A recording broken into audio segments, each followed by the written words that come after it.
છે નિર્બળ ન્યુક્લિયર બળ. આગળના ત્રણ આપણે જોઈ ગયા. હવે કુદરતમાં પ્રવર્તતું જે મૂળભૂત બળ છે એમાં છેલ્લું નિર્બળ ન્યુક્લિયર બળ. બરાબર. ચલો તો હવે નિર્બળ ન્યુક્લિયર બળ બહુ ઓછું તમને આપ્યું છે, પણ એની અંદરથી બે એમસીક્યુ ખરેખર અગત્યના છે. આ બળ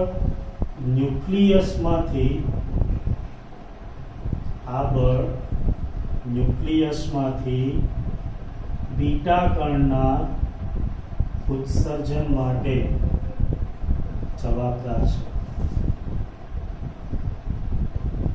ઘણી વખત પરીક્ષામાં પ્રશ્ન પૂછાયેલો છે. ન્યુક્લિયસમાંથી બીટા કણ એટલે ઇલેક્ટ્રોન છે, જેમાં બે પ્રકાર હોય, E+ અને E-. આને બીટા પ્લસ કહેવાય અને બીટા માઇનસ કહેવાય.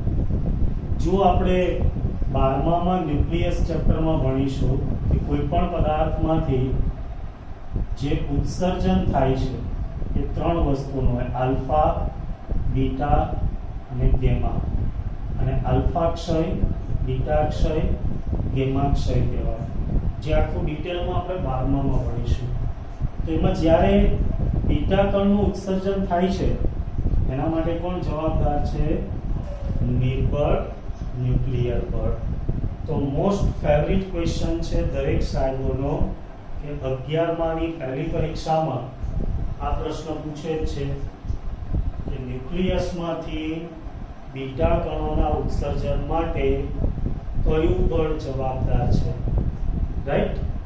જો એ ના પૂછે તો એવું પૂછે કે બીટા કણનું અહીંયા જ્યારે ઉત્સર્જન થાય ત્યારે બીટા કણ એટલે ઇલેક્ટ્રોન સાથે વિદ્યુતભાર વિહીન એવા ન્યુટ્રિનો કણોનું પણ ઉત્સર્જન થાય. આમાં મોટા ભાગના ભૂલ કરી દે છે. ન્યુટ્રિનો છે, ન્યુટ્રોન નહીં, મોટા ભાગના ન્યુટ્રોન લખી દે. યાદ રાખજો, બીટા કણોના ઉત્સર્જન દરમિયાન આ બીટા કણનું જ્યારે ઉત્સર્જન થતું હોય ત્યારે ઇલેક્ટ્રોન સાથે વિદ્યુતભાર રહિત એવા ન્યુટ્રિનો કણોનું ઉત્સર્જન થાય.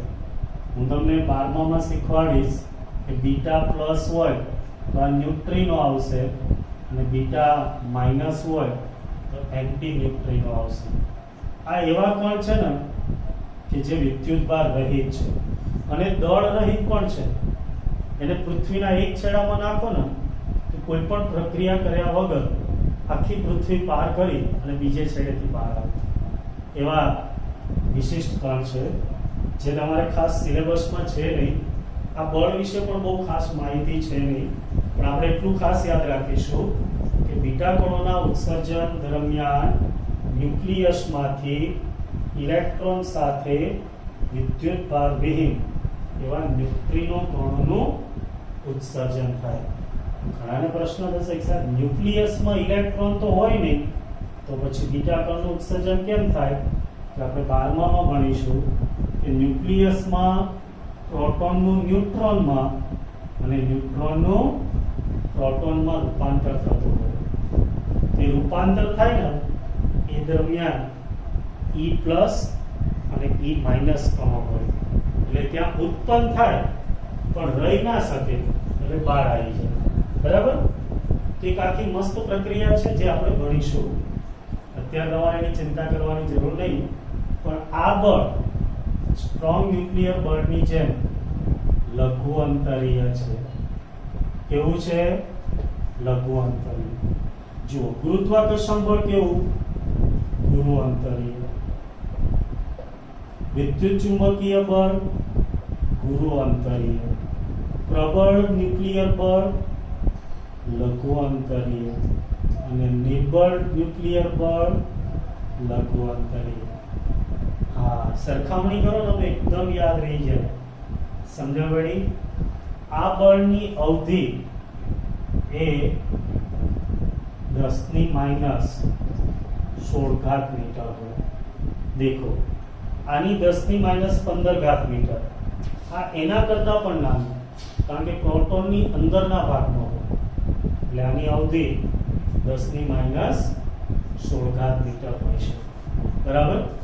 હવે આ બળ તમે જોઈ શકો કે ગુરુત્વાકર્ષી બળ છે એના કરતા પ્રબળ, પણ આ બંને બળ કરતા ઓછું હોય છે. સમજ પડી? વીક ન્યુક્લિયર બળ અથવા તો નિર્બળ ન્યુક્લિયર બળ ગુરુત્વાકર્ષણ બળ કરતા વધારે,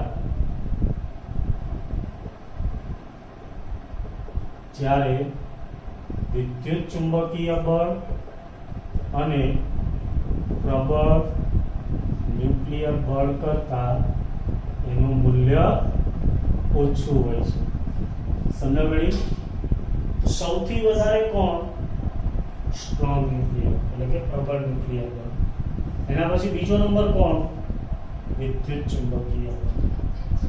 ત્રીજો નંબર નિર્બળ ન્યુક્લિયર બળ અને સૌથી ઓછું ગુરુત્વાકર્ષણ બળ.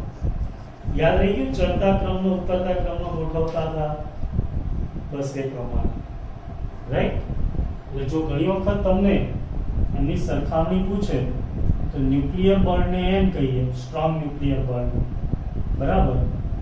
તો n ઇઝ ગ્રેટર ધેન વિદ્યુત ચુંબકીય બળને E કહીએ, is greater than weak nuclear બળને W કહીએ, ઇઝ ગ્રેટર ધેન ગુરુત્વાકર્ષી બળને G કહીએ. ન્યૂઝની જગ્યાએ ન્યુ G. યાદ રહી જાય? Okay, good. ચલો, હવે આપણે આ ચારેય બળોની સરખામણી લઈ લઈએ, નાની સરખામણી. ચલો, આ ચારેય બળ ખબર પડી ગઈ દરેકને? ઓકે, તો હવે આપણે એની એક નાની સરખામણી લઈ લઈએ, જેથી એમાંથી કોઈ MCQ પૂછે ને તો બી તમને પ્રોબ્લેમ ના થાય. કુદરતમાં પ્રવર્તતા મૂળભૂત બળોની સરખામણી. ચલો, તેમાં શરૂઆત બળ એટલે કે પહેલા ખાનામાં આપણે બધા બળ લખીશું. પછી એની સાપેક્ષ પ્રબળતા એટલે કે એકની સાપેક્ષ બીજાની પ્રબળતા કેટલી છે એને કહેવાય સાપેક્ષ પ્રબળતા. ત્યાર પછી એની અવધિ કે કેટલા અંતર સુધી એ લાગી શકે, અને છેલ્લું કોની વચ્ચે પ્રવર્તે એટલે કે બળ છે એ કોની વચ્ચે લાગી શકે. આ ચાર બળ માટે આ વસ્તુની આપણે સરખામણી કરવી છે. તો સૌથી નાનું બળ કયું? હા, પહેલા એ લખીએ. સૌથી નાનું બળ યસ, ગુરુત્વાકર્ષણ બળ. ચલો, એના પછી એનાથી થોડું મોટું યસ, નિર્બળ ન્યુક્લિયર બળ. ચલો, એનાથી થોડું મોટું વિદ્યુત ચુંબકીય બળ, અને સૌથી મોટું પ્રબળ ન્યુક્લિયર બળ. થઈ ગયા ચારે ચાર બળ. ચલો, લખવામાં આપણે અહીંયા ચડતા ક્રમમાં લખ્યું. હવે આને એક કહી દઈએ તો એની સાપેક્ષ આ ત્રણેયના મૂલ્યો કેટલા છે એ જાણવું. તો દેખો, આપણે કીધું પ્રબળ ન્યુક્લિયર બળ એ વિદ્યુત ચુંબકીય બળ કરતા 100 ગણું. તો મેં કીધું એનાથી ઉલટો પ્રશ્ન પૂછે તો 1/100 એટલે 10⁻². આને એક લઈ લો તો આની કિંમત કેટલી થઈ જાય? 10⁻². સમજ પડી? હા, ચલો, આ જે છે એ 10⁻15 હતા, એમાં 100 ગુણી દો તો 10⁻13. અને ગુરુત્વાકર્ષી બળમાં આપણે ભણી ગયા હતા કે આ એના કરતા 10⁻38 ગણો વધારે છે. તો આને એક લઈ લો તો આ 10⁻18 વિસ્તાર યાદ રહી જશે.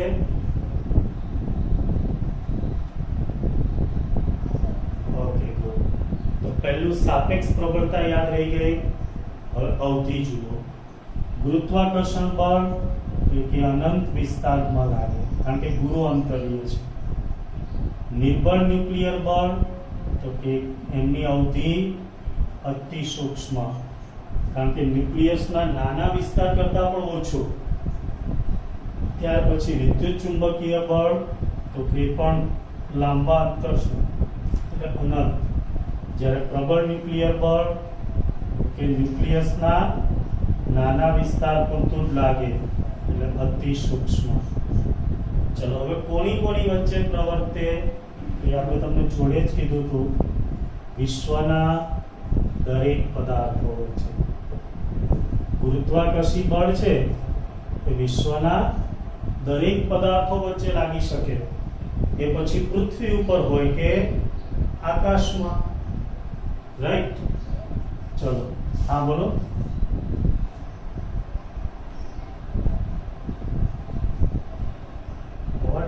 બોલો અંશ વચન.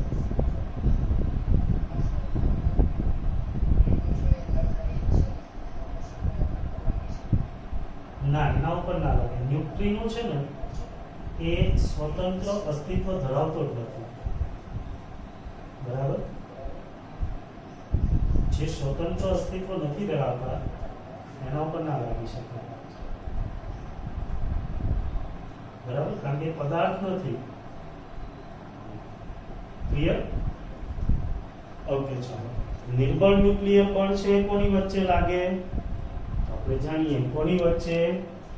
ઇલેક્ટ્રોન અને ન્યુટ્રિનો. એટલે ઉત્સર્જન દરમિયાન બંને બહાર આવે.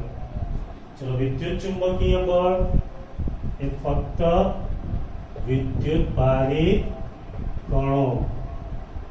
ભારિત કણો હોય એમની વચ્ચે જે લાગે બધા પદાર્થો વચ્ચે લાગતું નથી. પ્રબળ ન્યુક્લિયર બળ આપણે કીધું હતું પ્રોટોન ન્યુટ્રોન પ્રોટોન જેને એક જ શબ્દમાં કેવું હોય તો યસ ન્યુક્લિયન્સ વચ્ચે લાગે. કોની વચ્ચે? ન્યુક્લિયન્સ વચ્ચે. સમજણ પડી દરેકને? ઓકે ચલો. તો હવે આપણે છેલ્લો પોઈન્ટ જોઈએ. બળોના એકીકરણ તરફનો પ્રયાસ. જુઓ આપણને એમ થાય કે આ ચાર બળો છે એ બધાને ભેગા કરી દઈએ તો એવું વૈજ્ઞાનિકોને વિચાર ના આવ્યો? આવે ને? હા, તો વૈજ્ઞાનિકોએ પણ એ દિશામાં વિચાર્યું કે આ ચારમાંથી 3 બને, 3માંથી 2 બને, 2માંથી 1 બને. એને કહેવાય બળોના એકીકરણ તરફનો પ્રયાસ. એમાં જુદા જુદા વૈજ્ઞાનિકે શું કામ કર્યું બસ એ યાદ રાખવાનું છે. પહેલું ન્યૂટન છે એણે આપણે જાણીએ ગુરુત્વાકર્ષણના નિયમ દ્વારા ભૂલોક એટલે કે પૃથ્વી અને અવકાશીય વિજ્ઞાન એટલે કે અવકાશ ને એકત્રિત કરવાનું કાર્ય કર્યું. કોના દ્વારા? ગુરુત્વાકર્ષણના નિયમ દ્વારા. એણે કીધું કે ગુરુત્વાકર્ષણનો નિયમ જેટલો પૃથ્વી પરના પદાર્થને લાગે એવું જ અવકાશમાં રહેલા ગ્રહો વચ્ચે પણ લાગે છે. એટલે કે અવકાશીય પદાર્થો વચ્ચે પણ ગુરુત્વાકર્ષણ છે. બરાબર. ત્યાર પછી આપણે 12મામાં ભણીશું પોસ્ટ્રેટ, જેના વિશે તમે 10મામાં પણ થોડું ભણીને આવો છો. અને ફેરાડે એણે શું કર્યું? વિદ્યુત અને ચુંબકત્વને એકત્રિત કરવાનું કાર્ય કર્યું. જો એની પહેલા વિદ્યુતનું એક અલગ શાસ્ત્ર હતું, ચુંબકત્વનું એક અલગ શાસ્ત્ર હતું. બંને અલગ જ હતા, એને ભેગા લેવામાં જ નતા આવતા. આ તો આમના પ્રયાસોથી જાણ થઈ કે વિદ્યુત ભાર ગતિ કરે ત્યારે એની આસપાસ ચુંબકીય ક્ષેત્ર ઉત્પન્ન થાય અને પછી સમજવા મળ્યું કે આ બંનેને એકબીજાથી અલગ કરી શકાય નહીં. તો તમને પ્રશ્ન પૂછે કે ઓર્સ્ટેડ અને ફેરાડેએ ખાલી જગ્યાને એકત્રિત કરવાનું કાર્ય કર્યું, તો શું આવશે? યસ, વિદ્યુત અને ચુંબકત્વને એકત્રિત કરવાનું કાર્ય કર્યું. ત્યાર પછી આપણે 12માં વિદ્યુત ચુંબકીય તરંગોમાં પહેલું નામ આવશે મેક્સવેલ. મેક્સવેલે એવું કીધું હતું કે ભાઈ પ્રકાશના તરંગો એ વિદ્યુત અને ચુંબકત્વના સંયુક્ત તરંગો છે. એટલે એને પ્રકાશશાસ્ત્ર, વિદ્યુત અને ચુંબકત્વને એકત્રિત કરવાનું કાર્ય કર્યું. પ્રકાશશાસ્ત્ર, વિદ્યુત અને ચુંબકત્વને એકત્રિત કરવાનું કાર્ય કોણે કર્યું? Yes, Maxwell. ત્યારના એક ખૂબ જ જાણીતા વૈજ્ઞાનિક આઇન્સ્ટાઈન છે. એને એવો વિચાર આવ્યો કે આ ગુરુત્વાકર્ષણ બળ અને વિદ્યુત ચુંબકીય બળને એકત્રિત કરીએ તો ખૂબ મોટું પરિણામ મળી શકે. તો આવું એણે પ્રયાસ કર્યો, પરંતુ એને એમાં સફળતા ન મળી. જો કદાચ એને સફળતા મળી હોત તેના પરિણામો ખૂબ જ અલગ હોત. બરાબર? આઇન્સ્ટાઈને શેને એકત્રિત કરવા પ્રયત્ન કર્યો? ગુરુત્વાકર્ષણ અને વિદ્યુત ચુંબકત્વને, પરંતુ એને સફળતા મળી નહીં. બરાબર? ત્યાર પછી એક છેલ્લું નામ છે ગ્લેશોવ. જો જેના વિશે તમારે ભણવાનું નથી, પણ ખાલી એક માહિતી માટે, સલામ અને વિનબર્ગ. ગ્લેશોવ, સલામ અને વિનબર્ગ આમણે વિદ્યુત ચુંબકીય બળ અને વીક ન્યુક્લિયર બળ એટલે કે નિર્બળ ન્યુક્લિયર બળ, આ બંને એક ઇલેક્ટ્રોનિક બળના જ જુદા જુદા પાસાઓ છે એવું દર્શાવ્યું, જેને ઇલેક્ટ્રો-વીક ઇન્ટરેક્શન, તમારી બુકમાં શબ્દ નથી આપ્યો પણ તમારી માહિતી માટે યાદ રાખજો, ઇલેક્ટ્રો-વીક ઇન્ટરેક્શન કહેવાય. ફરીથી કહું છું, ગ્લેશોવ, સલામ અને વિનબર્ગે એવું દર્શાવ્યું કે વિદ્યુત ચુંબકીય બળ અને વીક ન્યુક્લિયર બળ એક ઇલેક્ટ્રોનિક બળના જુદા જુદા પાસાઓ છે.